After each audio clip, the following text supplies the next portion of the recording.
you. Welcome to you all, and my apologies for a slightly late start.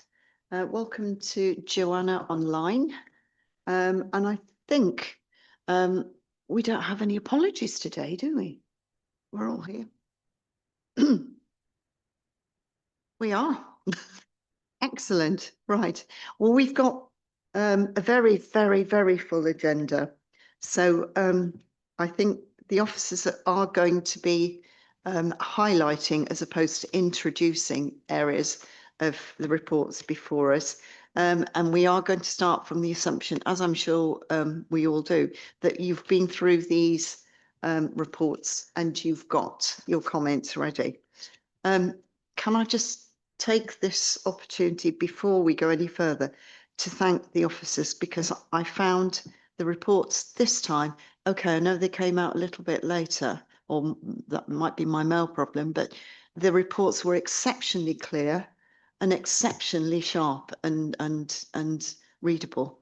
So a big thank you. And that's just a general thing. And I'm going to say a particular mention to the minutes as well, because I think we had quite a lot to minute. It was an exceptionally long meeting last time.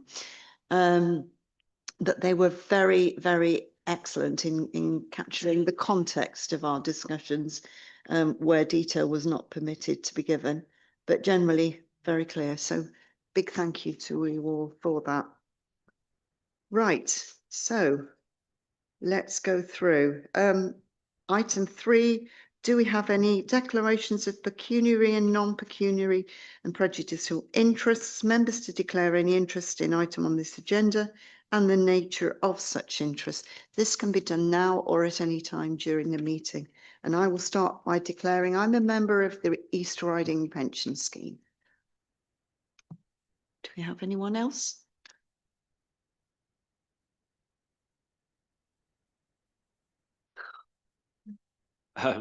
Just I'm also a member of the East Riding pension scheme. We're required to declare that as an interest or a general. I think we had this discussion last time, Guy, and I think there are some agenda items, for example, McLeod or you know, some other items which of a personal nature could actually mean that people have got a prejudicial interest without knowing it, because they may not know that, or the guaranteed minimum pension, they may not actually know that they are affected by it. So Okay. good practice says that. And similarly with any employer issue, I mean, I think later on in the meeting we'll be talking specific employers. But it might be then that we've got something that we need to declare. So if we cover off, and I have to say I've started doing this for the pension committee as well, and I believe committee members have always declared if they are an interest and have an interest by themselves or a family member being a member of the scheme. So I think it's just moving that up a little bit. Yep.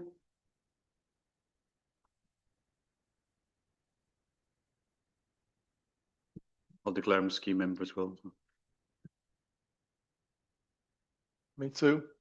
And I work for Hull City Council.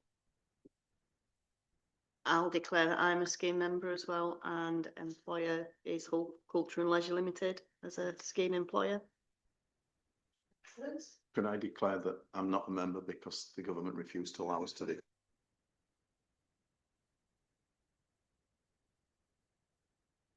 Well, that's a new non-declare.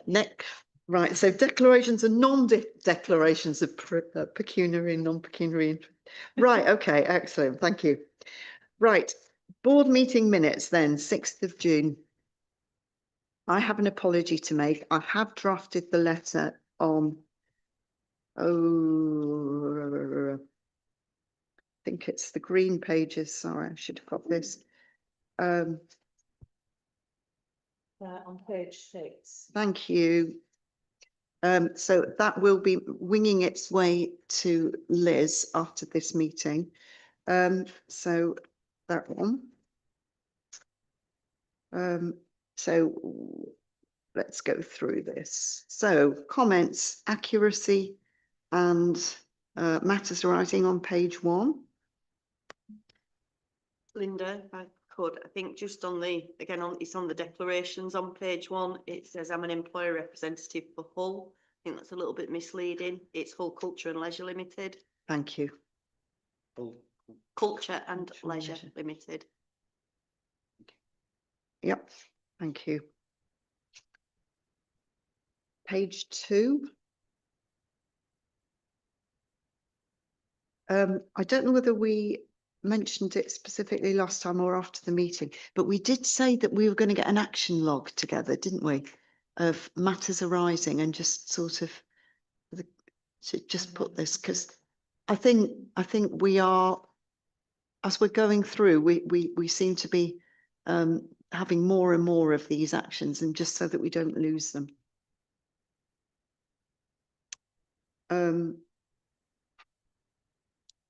The updated procedure, have we actually got the updated procedure? And the chair of the pensions committee at 24-25, action C. Have we actually done that one off? No. We're going to do a few changes on that one, won't we, and add them?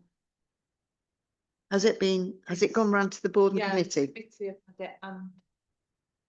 Sorry, the committee have had it and it's been sent to employers Right, and it's been sent to all our staff so that they Right. understand with a sort of an overview of what that means and what they should be aware of. excellent. Is there somewhere where board members can access that then? I think, it's on, I think it's online.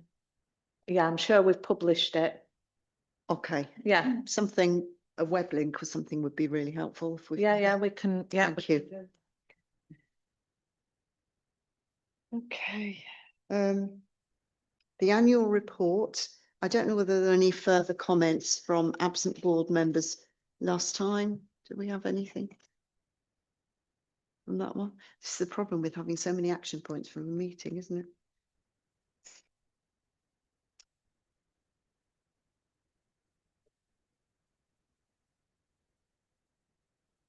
Okay. And will that be on the website? Okay, thank you. Thank you. Anything else, page 2? Or page 3?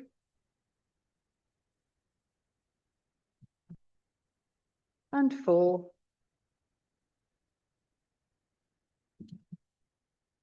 Yeah, my apologies for action on page 5. Did we have any other comments from the action plan from board members who weren't there last meeting? Is there anything else to add there, Liz? We're looking there, 3025D. Do we need to just pop that out again? Or can we Yeah, take can those- do. Or can we take those today when that report later comes to the board? Yeah. Okay.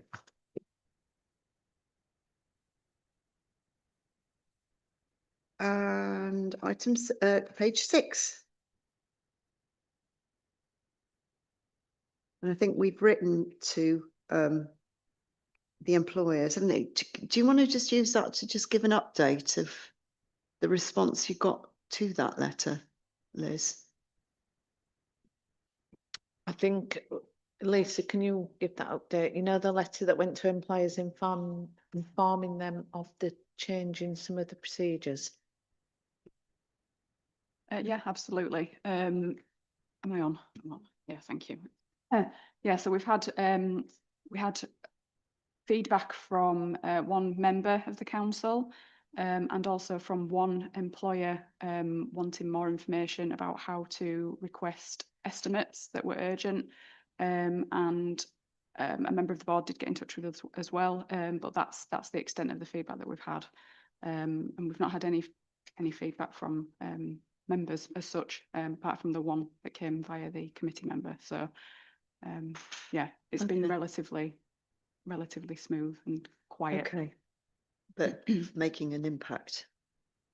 Oh, absolutely. Yeah, we'll come to that later. Thank you very much.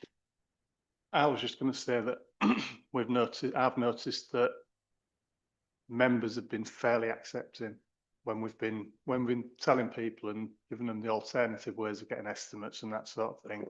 We've had no kickback really. There's been no negativity. So I think being open with them was probably quite a positive thing to do. Good.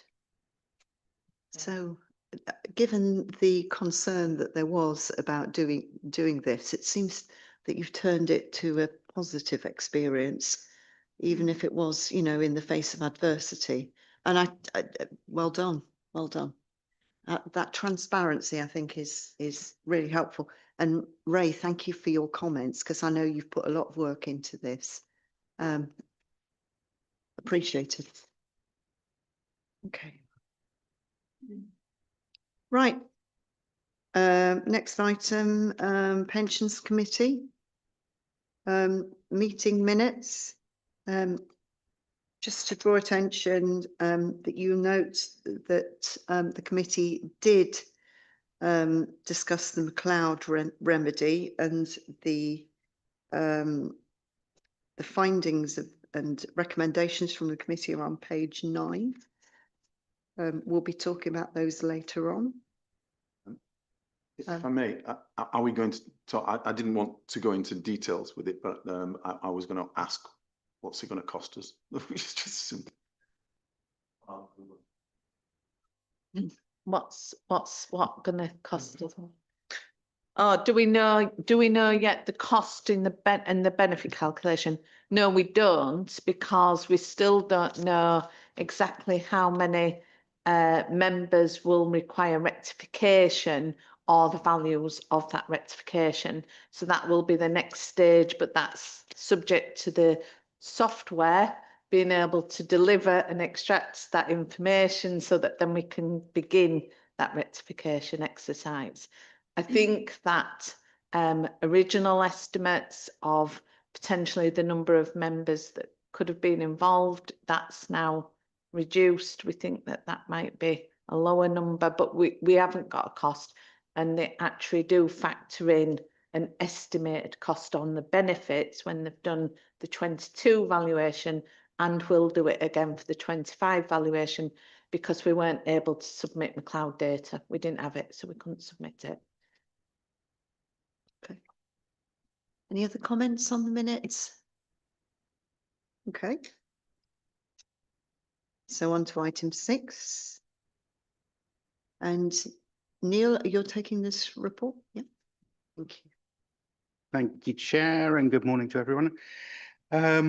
So the report is presented to provide an overview of the annual work that is undertaken to assess internal controls and the procedures that are in place at various stakeholders across the functions.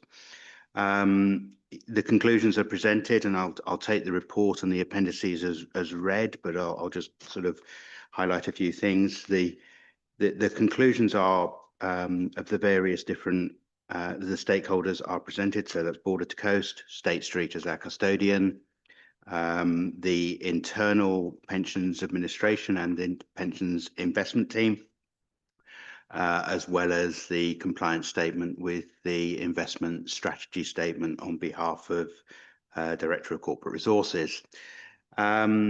It is presented as a report for noting. Just to briefly highlight that the controls from Border to Coast were audited by KPMG. They were essentially given a good overall or a reasonable assurance, which is the language that that external auditors tend to use. The same with State Street as our custodian.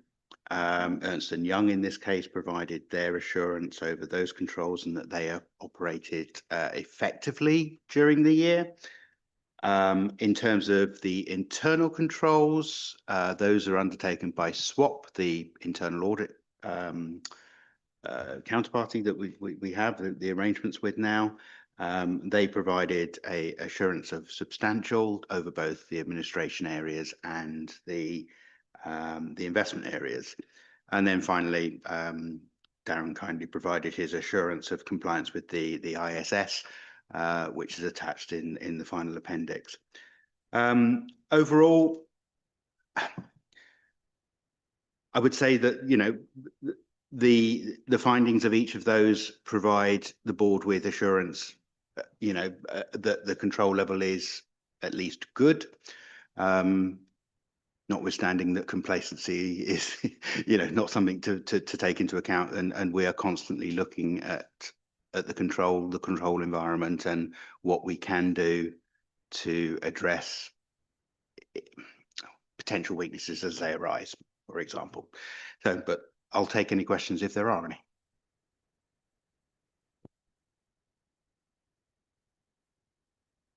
Guy.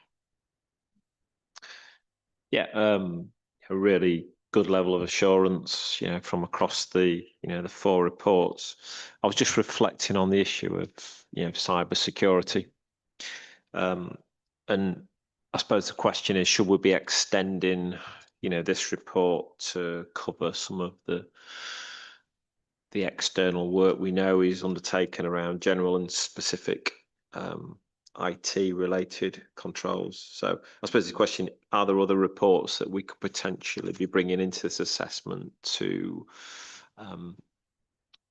increase the level of assurance around that specific issue? I can answer that. So historically for the administration team, we've had 1 audit a year carried out, which has looked at benefits and calculations and collecting of contributions and financial control arrangements. And this year I've engaged with SWAP, the internal audit partner, and I've asked that we have a separate governance audit carried out. And the reason for that is that I feel that there's so much now in respect of administration and governance for the fund that actually to carry out 1 audit a year, it would just dilute down really what we're trying to assess and get reassurances on. So so audit will be starting that in September. So this month, we are still setting out exactly the terms of reference of what the scope of that audit will be, but it will certainly be sort of the governance of the fund. So for example, they'll be assessing our approach to risk, whether we're compliant with that, cyber, fraud, other that sort of thing. So anything that's not what you'd call normal business as usual admin, but is the governance arrangements around the fund, and that will be carried out. So we'll hopefully be able to bring a report to set out where we were at with that later this year, perhaps in December. Sorry, we're a little bit off agenda, but just to add to that, I absolutely welcome this. It's such a focus for the with the general code and the changes that the government's proposing. I presume strategic governance is going to be included in that remit. And I think if that can help us with, I think, the different entity of the fund and the council, I think that would probably add clarity to finance as well as strategic and cyber, where we're going. So thank you for that, Liz. That's really strong direction. Good.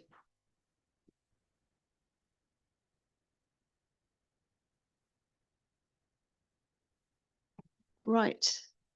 Thank you for that report. Nice and clear. Okay, so Lisa, I think you're taking item 7, aren't you? Yeah, that's right. Thank you, Chair. So the purpose of this report is to update the board on recent developments within the LGPS and wider industry, and any recent consultations which will have a significant impact on the fund. And the report is for noting. A separate report is provided on the update on the government's response to the Fit for the Future consultation that covers that in more detail. So we have tried to keep this shorter this time, because there's so much going on. The main points I would like to draw your attention to are the Access and Fairness consultation, which closed about a month ago now, 7th of August, which proposes quite a lot of changes to the LGPS to improve fairness and access to the scheme and to rectify other existing issues with the regulations. It does cover a lot of areas. The most significant in terms of administration and the impact that will have on administration being the changes to survivor benefits and death grants outlined under section 3.2, 3.2.1 specifically. So the aim there is to eliminate discrimination in payment of survivor benefits, to equalise those regardless of gender and relationship type. So this could involve rectification back as far as 2005. So it's, you know, perhaps not the same volume as the McLeod remedy, but certainly complex and will involve tricky cases going back quite a way. There is more information about this rectification. It results from a ruling called the Goodwin ruling, which was in the teacher scheme, I think. So there is under the LOLA module, the Hyman's Online Learning module of current issues, there is a section on the Goodwin ruling if you're interested to learn more about that. It does also include removal of the requirement to pay refunds beyond 5 years, you might be pleased to hear. And the government were also seeking views on the volume, complexity and timing of the changes, because it does constitute a significant amount of proposed work. So the LGA, for example, have suggested that some of the requirements could be staggered or introduced at a later stage. So we'll wait to see the results of that. We have already mentioned earlier in the meeting that Pensions Committee made a determination regarding the McLeod remedy not to include information on this year's statements and to extend that implementation phase. There is more information about where we are with McLeod remedy in a later report, so I won't go into detail there. And just to say, just Belinda, really, the chair, on section 6.3, I have now forwarded you information about how to book the SAB annual assembly. So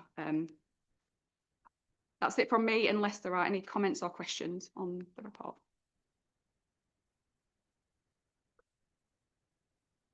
I'll make it very quick. I'm conscious of time. 2.2.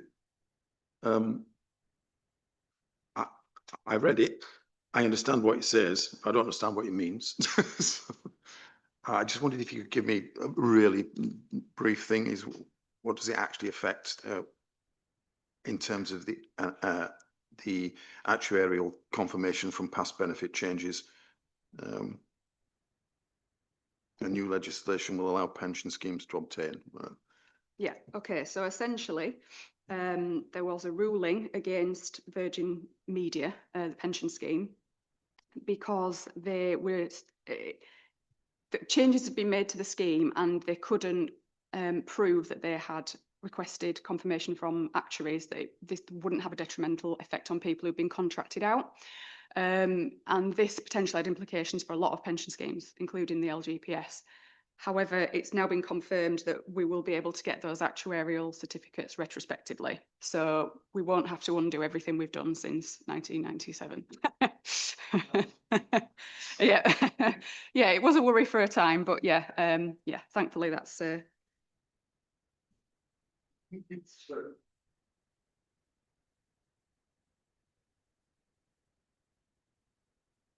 Okay, any other questions?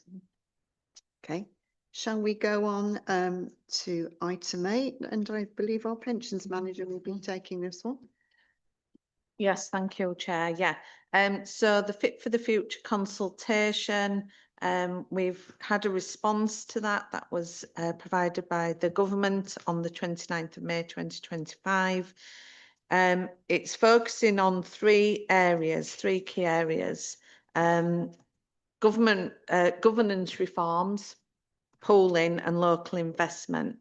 So you'll be able to find the full detailed response to the consultation.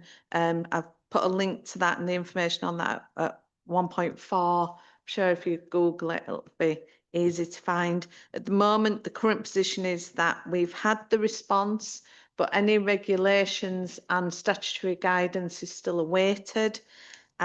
We are expecting something in the late autumn. Finalisation of the regulations and guidance is scheduled to be published in January 2026 in advance of the implementation deadline set for March 26. But because we've got information and we've got an understanding of what those expectations are going to be, it means that as a fund, there are some areas that we can start to look at.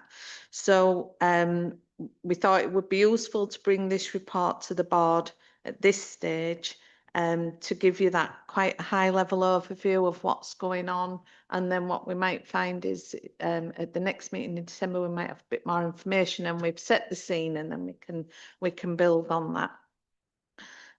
So under governance reforms, these really come out of the Scheme Advisory Board's Good Governance Review, which has been ongoing now for a number of years.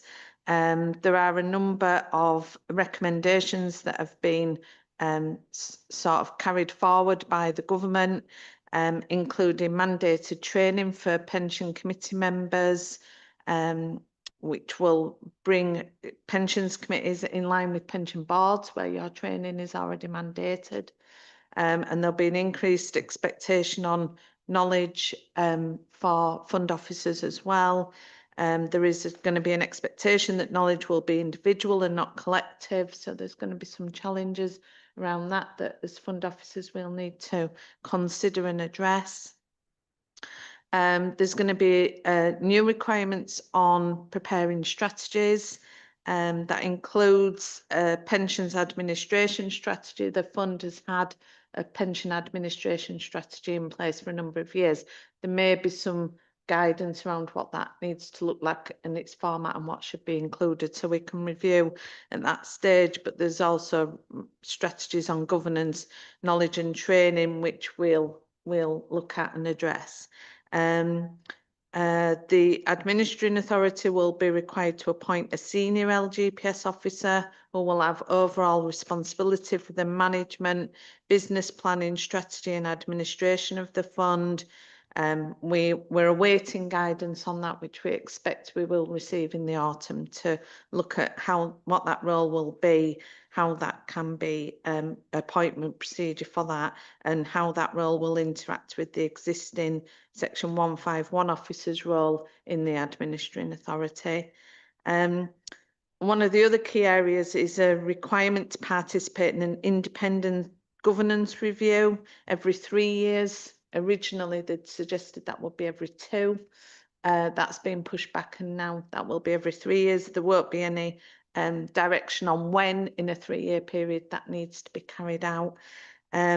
But there is going to be a report must be submitted to the government department. If they've got concerns, that can be escalated. They may intervene, and there's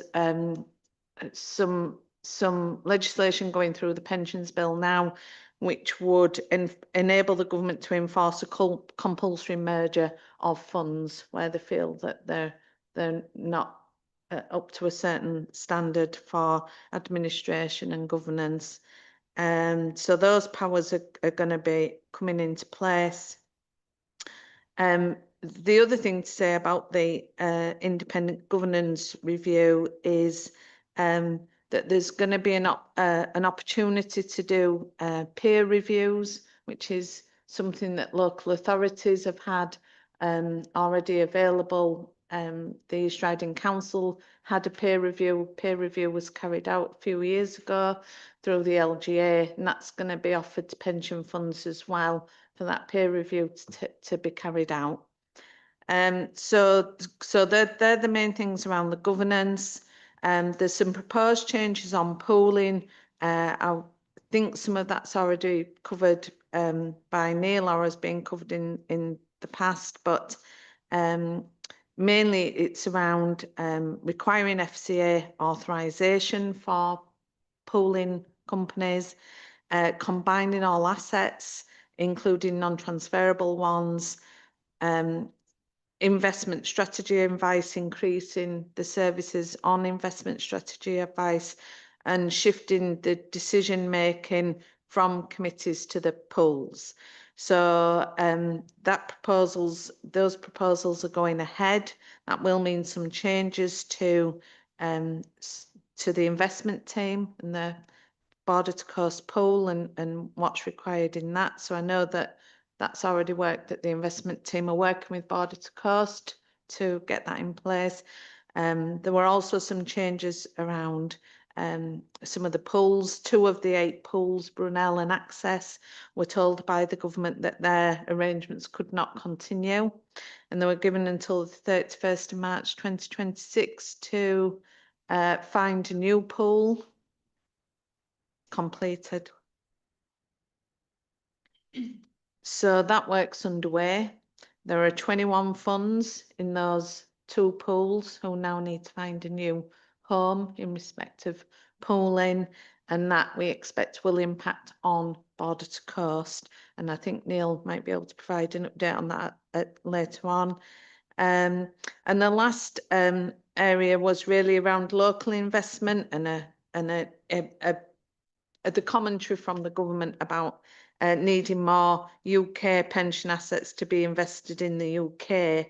And so there's some changes that are being built in to encourage pension funds to work at a local level to identify and provide more local investment. So that work's underway.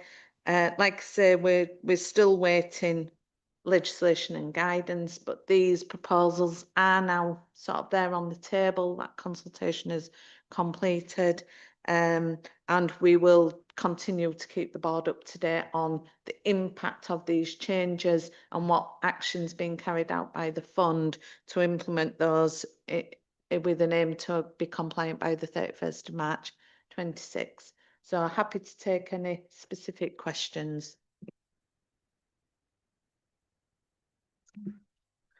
Yeah, I was just reflecting on the section on local investment. So we've previously been briefed on this. I think we've had a presentation and report on it.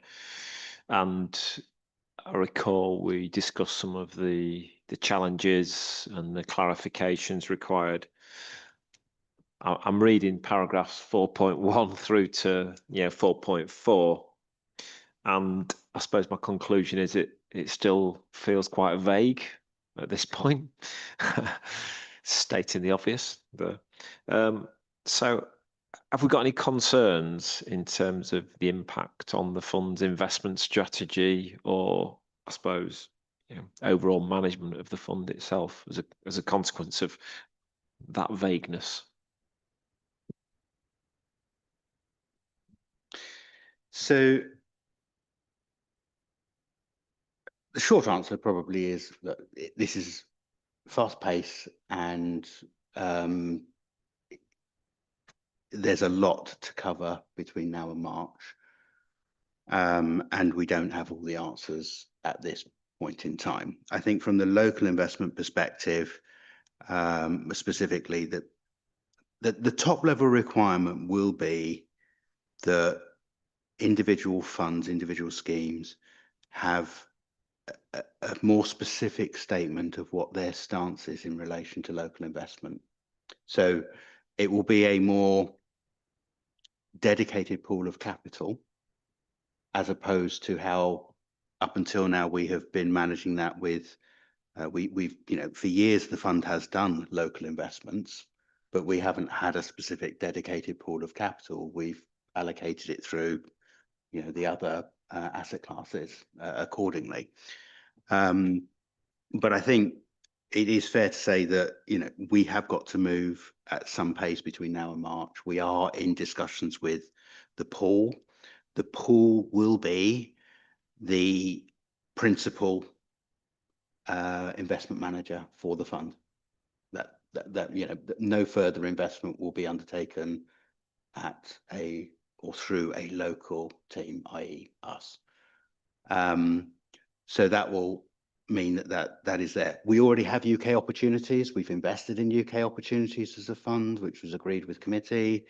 This is probably more of an extension of that. And the idea being that UK opportunities is fine for a national picture, but funds need to determine whether they want to actually do a strategy in a more regional focus basis or even a much more local focus basis.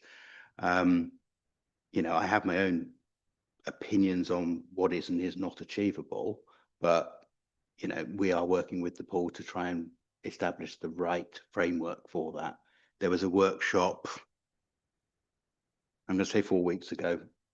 It was fairly well attended by people right across the pool, including some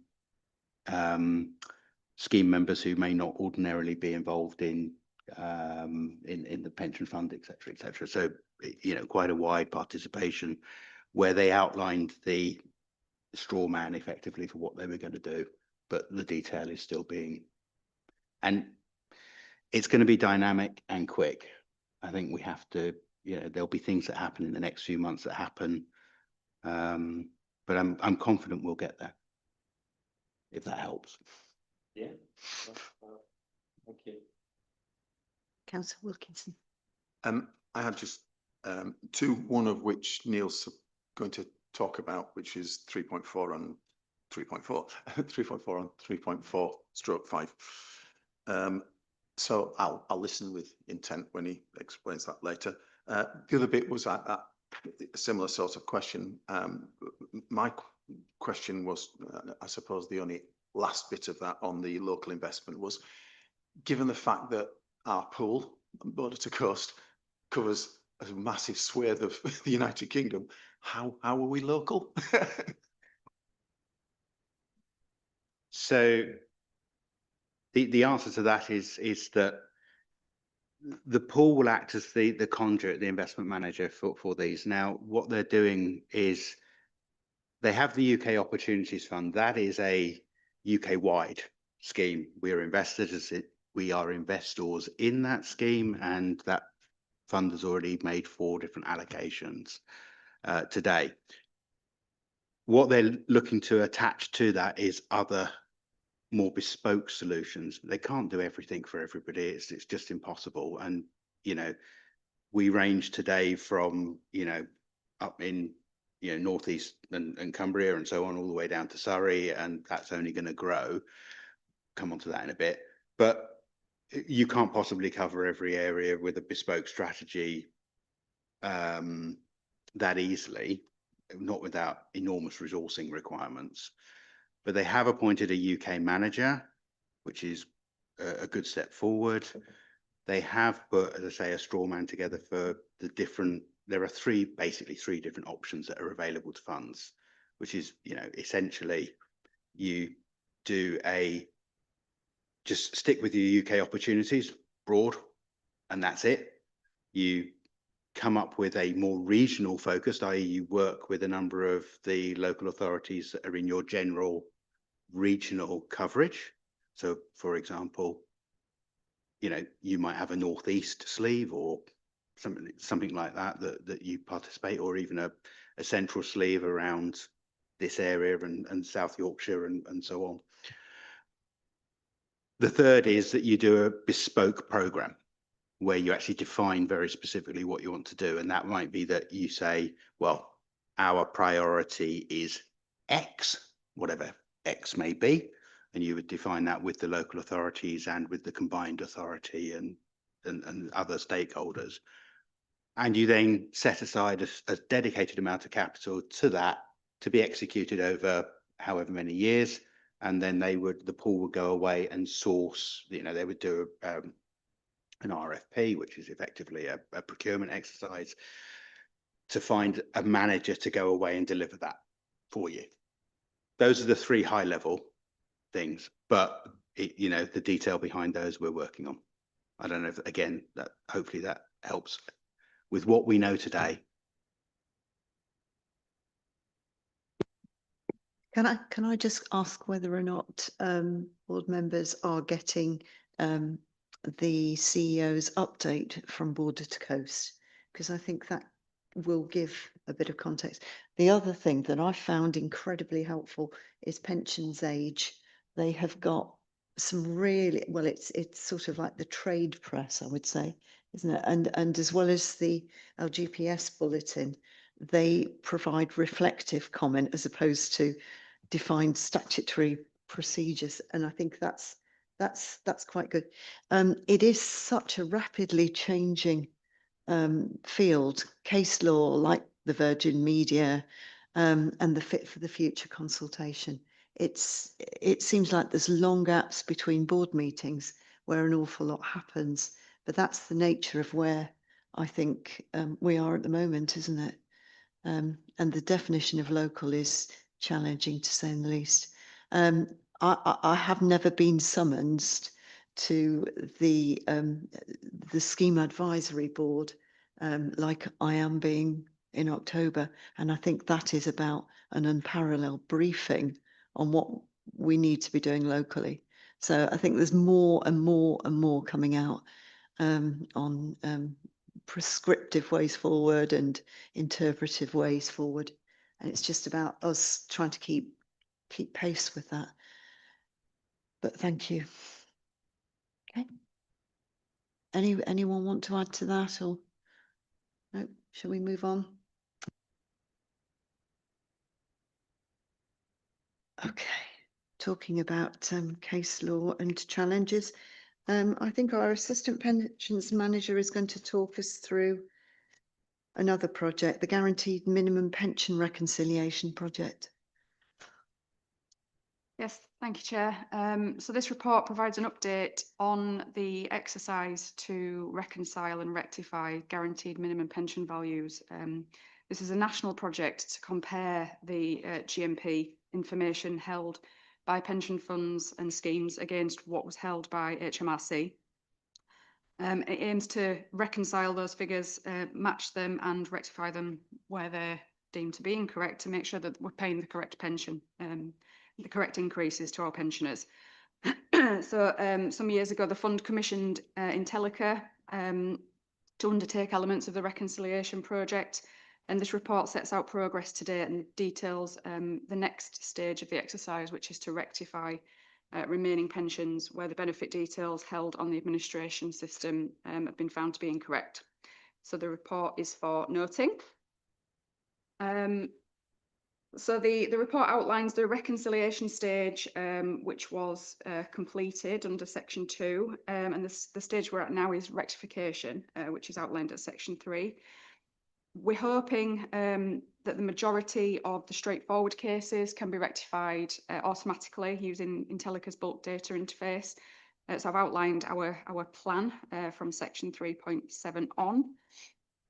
We intend to start next month, essentially, by prioritising correcting, this is an estimate, around 213 underpaid pensions with effect from the 1st of October. So we'll aim to notify these pensioners by the end of September that from the 1st of October their pensions will be corrected, and the 31st they'll receive the corrected pensions plus the arrears payable back to the date of the GMP implementation.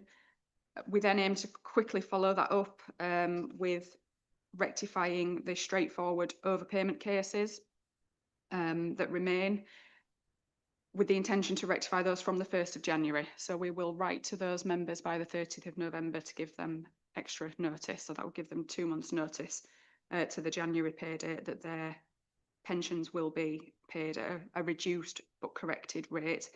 In line with guidance that was received earlier, we will not attempt to recover any overpayments resulting from incorrect GMP payments, because there's essentially no way that members would have known that was occurring, but arrears will be paid. We'll then be left with cases that have errors and multi-folder cases that need a bit more investigation, and that's something we'll look at, resource permitting, but we want to plough on with the more straightforward cases and get those resolved prior to the next pensions increase exercise in April, which will just compound the issues. So That's our plan. If there's any feedback or questions, I'm happy to take those, and apologies for my error under the contact. It looks like I'm trying to forward everything on to Liz. That's just my my email address is available elsewhere in the papers, so please do email me, not Liz, with any questions on this report. Yeah. So yeah, happy to take anything. Thank you. Can I just ask for an individual? Are we talking about pension reduction on a small scale or a substantive scale? Is it something we need a member communication for or not? I mean, the members will receive the communication in advance of any change being made, and it will outline in the communication what the changes, specifically what the changes are, what they can expect their corrected pension payments to be. It will depend on how long the person's pension has been in payment, essentially. Well, in terms of any overpayments, we're not going to collect those. So overpayments, it won't have a massive impact how long it's been paid incorrectly. The problem essentially will result from it's how the increases are paid on the benefits. So increases on different elements of GMP work differently. So the issues will result from how the increases have been paid. It's hard to say really how that will impact different people, because different people's GMPs are different sizes. But yes, member communication will be key, and it might be a good idea for us to publish something on the website, on the member web. But members will receive these notifications, and particularly in the case of where we have been overpaying their pension, they'll receive that notification 2 months in advance to give them more notice and more time to plan financially for the change in benefits.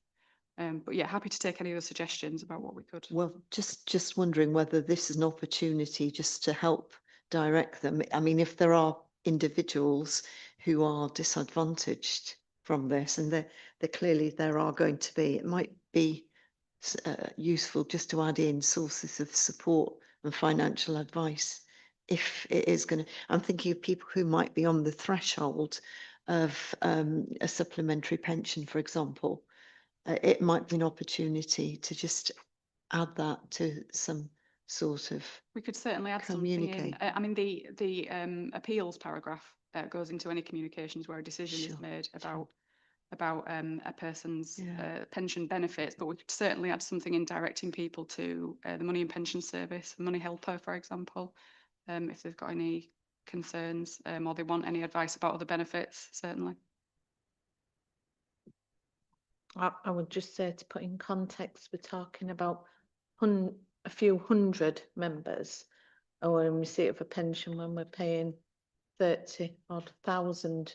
So I won't want to put anything out at a sort of at a global level, because then we're going to get inquiries, and when we're trying to manage member contact, we want to be able to do that. And an exercise was carried out last year for a small number of those largest overpayments to correct those, and the contact, although members did contact the fund, once they understood and it was explained to them, we didn't get any other comeback. So we are conscious of it, and that's why we really do need to do it. And the reason why we're doing it in the order of doing the underpaid first is because I think it's more important to correct those members who aren't receiving the right amount that they should be, that they're being underpaid, and I think that's more important, that we make sure that those members start to receive what they should have, and we get that rectified for them. So that's our first priority, then we'll move on to the overpayments. My concern really is that if you are going to get any comeback from this, because the backdrop to this is the business as usual has still got to be done, hasn't it? And you've got, yeah, okay, it's only a couple of hundred, but if each one of those people is on the phone half an hour saying, I can't manage, or worse than that, I don't understand, that's going to take time away from business as usual as well. But I'm reassured to hear that the overpayments that you found so far haven't been onerous in terms of your time. But yeah, member communication to those people with other forms of help and advice might help both them and you. Thank you. Any, Councillor Wilkinson?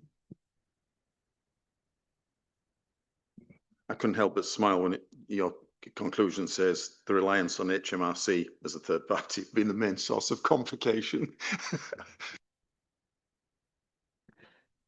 Yeah, I think in the reconciliation stage, getting answers to queries was a significant challenge.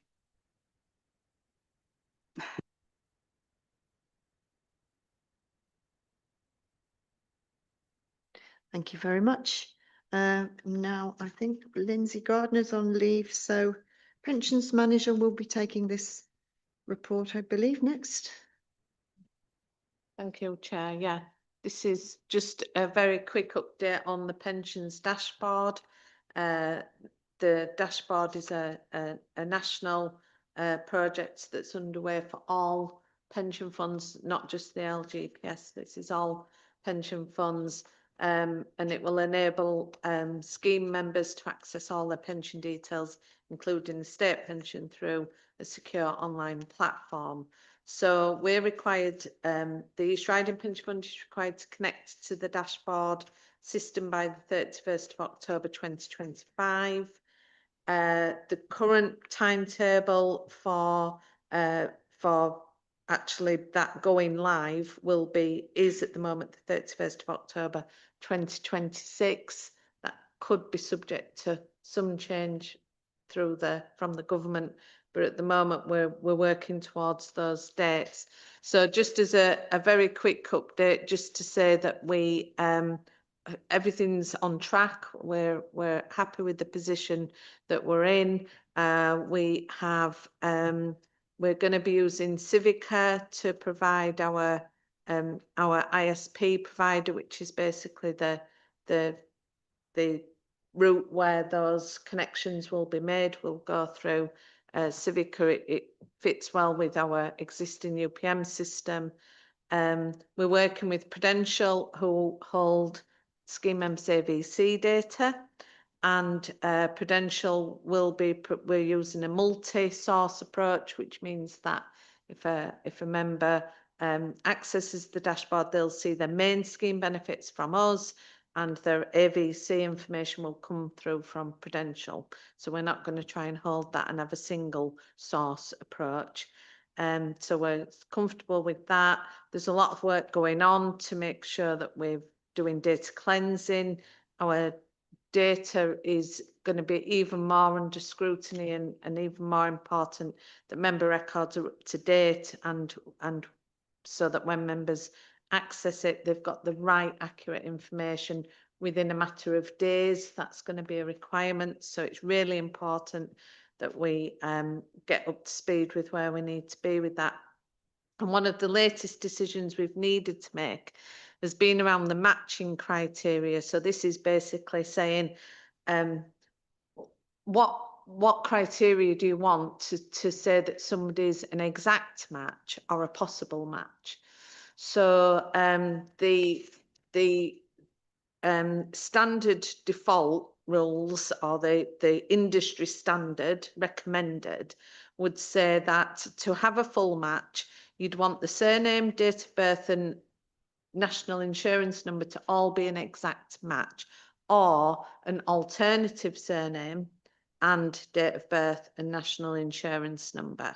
And that's really quite a high level of security and a validation at quite a high level. If the date of birth and the NI, if one of those don't match, it would go to a possible match, which would throw a query out to the team at the fund, and we would then have to identify whether we think that that is a match, and we do the inquiry directly with the member to get the information that we need. Now, Civica have offered an alternative, which is a lower level of verification, where basically there is an option that perhaps the surname and national insurance number might match, but the date of birth doesn't, and they would see that as a full match. Or the surname and what's it, surname and NINO, date of birth and NINO, alternative surname and NINO. And so when we considered that, we felt that there were two issues. First of all, we wanted the highest level of validation that we could get. We don't really know how much work is going to fall out from this at the moment, so it seemed that it was most appropriate to go with the highest level in an industry standard, so that we can say, look, we've done what the industry standard is expected of us, and we've got that reassurance, manage that risk. And the other issue that we identified was if we went with the civic option of a surname and NI as being an exact match, that would mean that if the date of birth that the member had entered didn't match ours, we wouldn't know. So we can't data cleanse, and we do have records held on the system that don't match, because we've always relied on information being sent in perhaps by the employer at the point somebody joined. And, you know, as employers, you know the challenges you have getting the right information from new employees at the point that they become an employee of a council or an employer. And then that feeds into us. And historically, although now everything's done digitally and that reduces any errors, historically, a lot of that was done by hand, you know, and there could easily have been couldn't read a date correctly. We might have entered it into our system, read it incorrectly, or the figures might have been transposed either on the paper or what we've put in. So we felt it was really important to continue to try to do that data cleansing. So although, yes, it might mean that we get more possible matches and that might be more work for us, actually, we don't know that at the moment. We don't know what that work's going to look like. So we felt that going with that option would be our best option. So that's the decision that we've made. And the point of this is to inform the board of the decision and the reason why we've gone down that route. That's not to say in the future that we might change that position, but at the moment we feel it's the most appropriate, and it offers the most assurance to the fund that we've got good, accurate data, and that we're only providing information to the right people, and there's not an issue of a data breach where somebody accesses somebody else's information. So that's it really. It was just for information. Happy to take any questions really. There's a lot of work behind this, isn't there? And I think quite tight time frames. And for big organisations, big current pension organisations, they'll probably have the ability to do all the work that's required. But historically, they've got to have to look at smaller organisations who might not even exist anymore. What's the likelihood of all the information that somebody would need? You know, you could have pension pots all over the place from the past. What's the likelihood of it being ready for, you know, October 26th for you to be able to go on and say with confidence that you're drawing everything in that you need to know? I think, I mean, it's been ongoing for quite a number of years now, the whole programme, the timetable. It's worked on different fund sizes on board and at different stages. There's an awful lot of support out there, and the regulator is really, really focused on it. They're actually working with funds individually to look at where are you at, what position are you at, what are your challenges, so they're trying to get that better understanding. I think the aim is that you'll not have any missing pensions. That's the aim ultimately. I can't comment at a national level whether that's achievable. Like I say, if businesses, if companies are no longer in operation, but they will have been it's sort of authorised under the financial conduct, so that I'm sure pensions are somewhere, even if they're not with the original organisation, they'll be somewhere. And that's one of the challenges. If you've paid into a pension and that company no longer exists as in its own entity, chances are all that business was transferred to a different provider, but you might not know who that was. And then one of the biggest challenges we have is is keeping in touch with members. You know, if they're no longer an active member or a pensioner, the deferred members move address. We don't know where they are. We have a number of gonaways. So that be an industry issue. So if pensions will have moved on to other providers, and there'll have been no way to let anybody know anyway, because they didn't have contact details from. So I think I agree with the principle behind it. I think it'll be really good for individuals to make sure that they're not missing out on pension pots, how big or small they are, that they know where everything is, and they can understand and carry out better financial planning to know this is what my pension's going to be worth, building in your state pension and be able to plan better for retirement and manage those pension expectations. Any other questions? Just a reflection from me. I mean, I think when I hear you talk about this, I'm so glad that you and your team did all of that work on data cleansing, because honestly, the number of times that we've talked today about the accuracy of pension records and reconciling with HMRC, and this is absolutely key to where we are. And yeah, okay, we've been in a time of transition, but you've used that time effectively with the data cleansing, and that's good stuff. Okay, let's just hope it'll be an easier one once you actually get into it with this one, but there you go. Okay, next item is the member engagement strategy. And yes, that's yours. Thank you. Yes, thank you, Chair. Yes. So this report updates the board on the member engagement strategy as it relates to the member self-service online portal. The strategy has been reviewed and we prioritise maintaining and promoting the secure online portal. It enables members to access the pension accounts, model benefits, review documents online and complete forms. And the revised strategy has been attached to Appendix 1. The recommendation is the board reviews the member engagement strategy and provides comments and recommendations.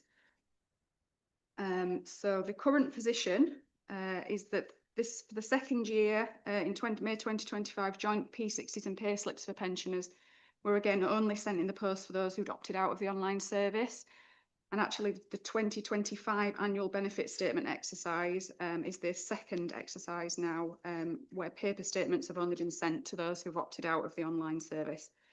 So you'll see at 3.2 for the 2025 exercise, only 1,035 physical annual benefit statements were posted to active scheme members out of over 42,000 eligible members.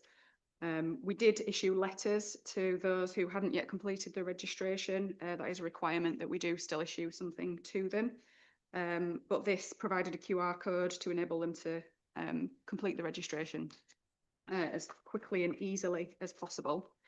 In terms of the actual strategy itself, the main changes are on page 54, the default online or paper section that used to have a table which outlined the different member types and the dates of joining the scheme. Now that the default for communicating with all scheme members is consistent across types and date of joining, I've removed that table. And there's just a paragraph there now confirming that that is the default for all. On page 55, under promoting the use of ERPF MSS, I have given a bit of an update on this year's annual benefit statement exercise. We decided this year not to include a promotional insert about ERPF MSS purely because we had so much other information we had to supply with this year's statement. So we had to we have to provide the scam leaflet, the scam risk warning leaflet. We also needed to give information about the increase to the normal minimum pension age. And we had the McLeod determination as well. We needed to include information explaining why the McLeod information had been excluded from statements.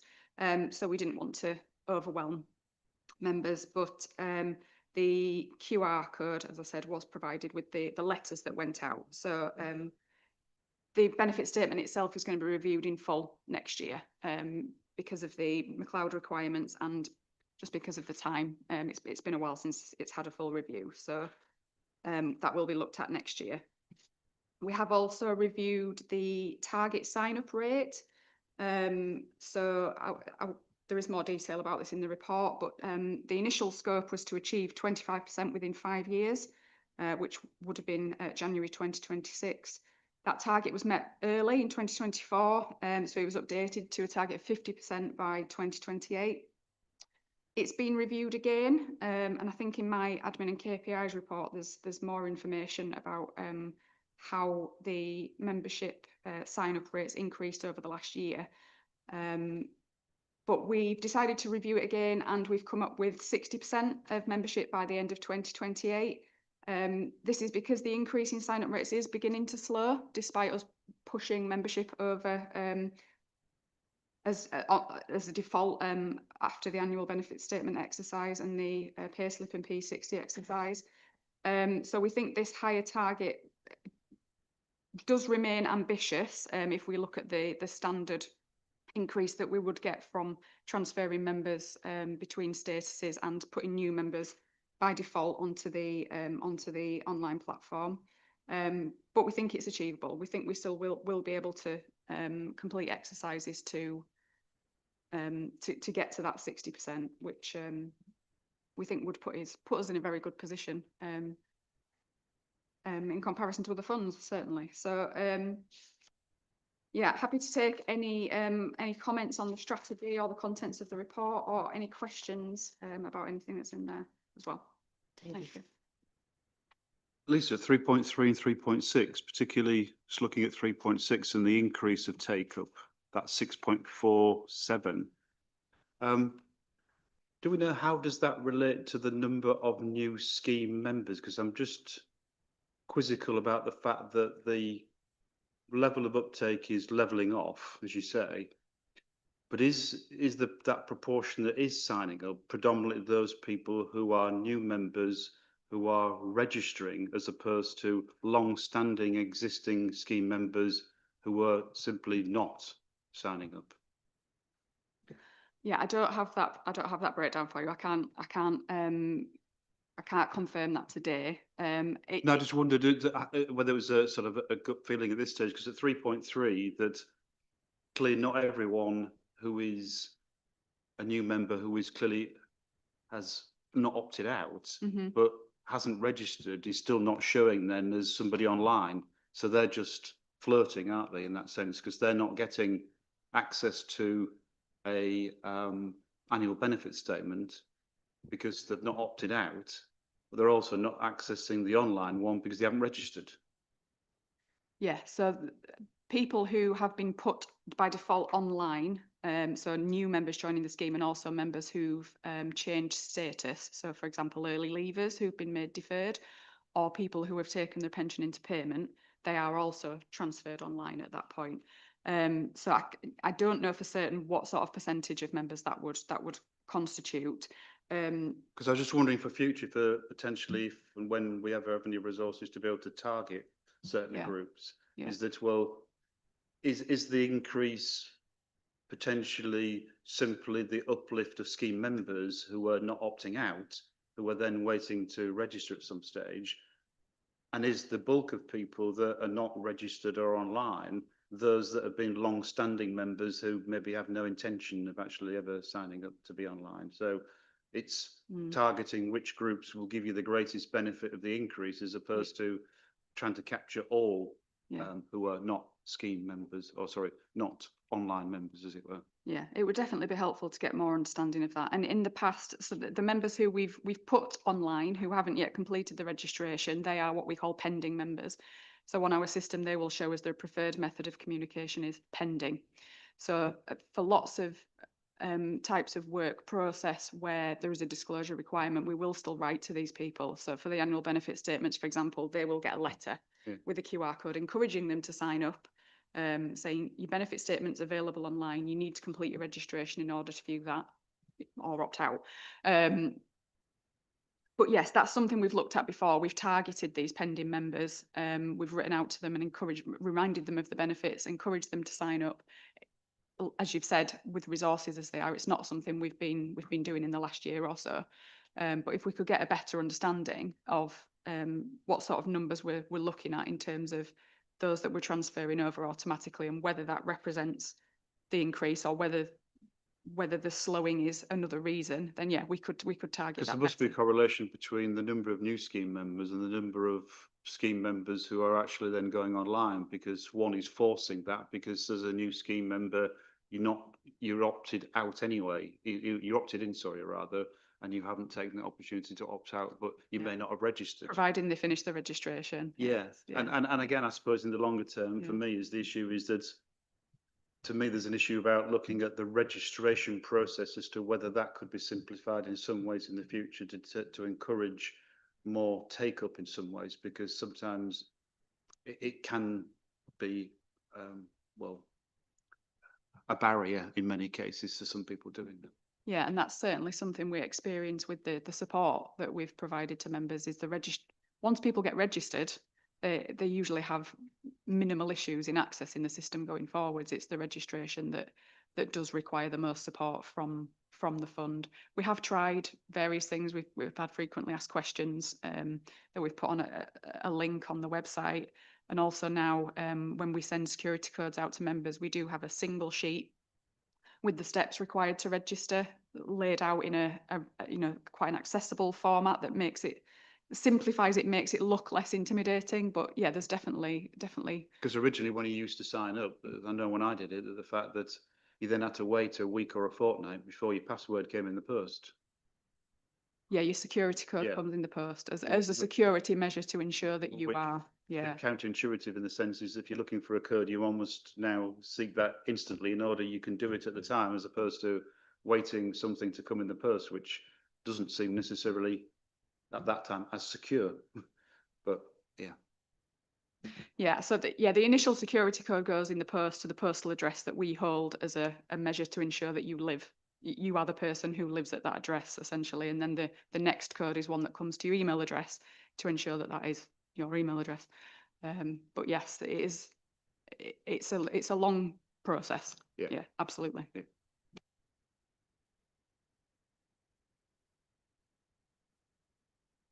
Okay, we're asked to note this report, and comments have been made, which hopefully will be helpful. And we're going to move on to the final one in this section, which is the data improvement strategy. Okay, thank you. Yeah, because Lindsay's not here, I'm picking up this one as well, Chair. So I'm conscious of time. This is the last report in this part of the meeting, so I'll just whiz through it very quickly.